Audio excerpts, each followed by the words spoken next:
And then when I came to San Diego, one day I was downtown and I saw his name's Joe Dreams, like doing that. And Hmm. next, you know, I seen him doing that at my church. And, you know, like some stuff goes viral for the wrong reasons. Like I've seen videos of people harassing him and stuff, which is like really messed up. But I still found inspiration through all that because, you know, I feel like a lot of times we will show it to a venue to do an open mic, or if you get booked for an event, right? People that are coming to those events, they're planned, they're like prepared to see whether even if they don't know you're performing, they're prepared to see somebody perform. They're prepared to see whether they like it, whether they don't. All that is already planned for. Whereas on the street, nobody's really prepared for what's gonna happen next. You know, we're just planning for like where we need to get to and like, you know, what we're gonna do there. So um I thought it would be a really cool like experiment for myself to put myself out there like that. And then on top of that, like I kind of said a little earlier, I'm kind of like, or I used to be a little bit more on the shy side. Hmm. So I felt like this was a really good exercise to like kind of break all of that and to get out of my head so much about my music. Um, I went with a couple of friends. Shout out to Otter Gang. If it wasn't for him, we wouldn't have had the speaker.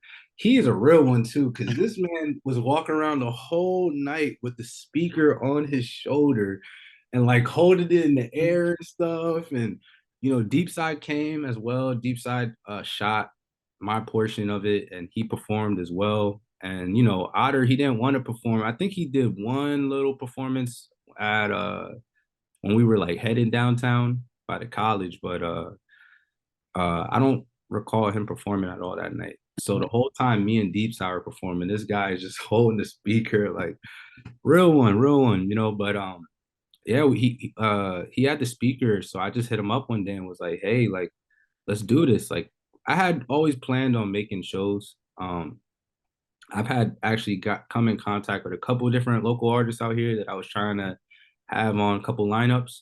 Um, the problem with me is that I never was able to find a venue. Like I would reach out to Mm. certain, I always wanted to do things a little like different. So like I had this idea of performing at Mount Helix, um, Mm. and I reached out to those people and it didn't work. So you know, it kind of just got to this point where like, you know what, man, forget waiting. Like let's just make this happen our own selves.